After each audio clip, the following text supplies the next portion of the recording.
神奇的6日，創世大冒險。好耐好耐以前，世界係一片漆黑，乜嘢都冇，周圍靜悄悄。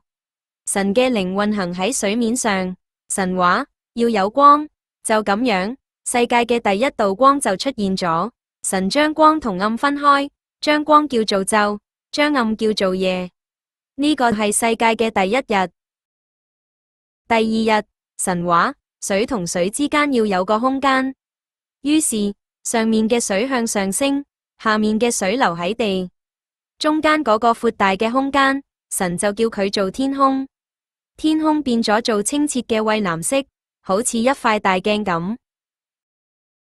第三日，神話天下間嘅水要聚埋一齊，露出旱地，於是海洋同陸地就分開咗。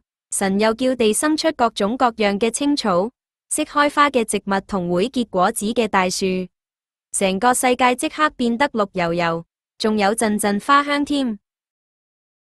第四日，神喺天空做咗好多發光體，佢做咗一個又大又熱嘅太陽嚟管白天，又做咗一個溫柔嘅月亮嚟管黑夜。神仲隨手撒下無數閃爍嘅星星，好似喺黑布上面點綴咗鑽石咁，用嚟定節令同日子。第五日，神話水入面要有好多生物，天空要有雀仔飛翔。於是深海入面出現咗巨大嘅鯨魚同彩色嘅魚仔，天空就多咗好多拍動翼嘅雀仔。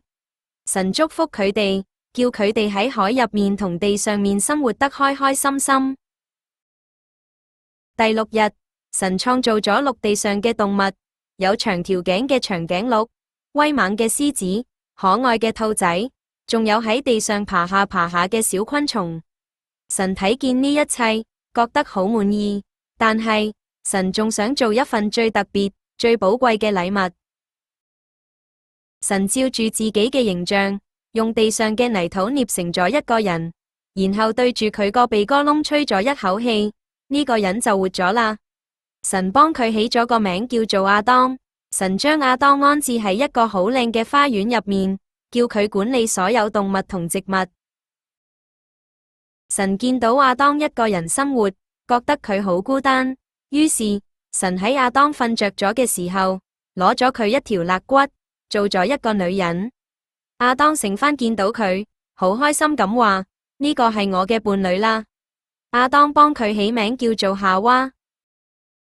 神對亞當同夏娃話：我要將呢個美麗嘅世界交俾你哋，你哋要生養好多小朋友，充滿大地，仲要好好愛護呢度嘅每一棵草，每一隻動物。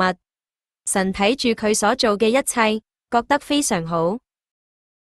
到咗第7日，神完成晒所有創造嘅工作，佢就停低嚟休息。神賜福俾呢一日，將佢定為特別嘅聖日。而亞當同夏娃就喺呢個充滿愛嘅伊甸園入面，開始咗人類最幸福嘅生活。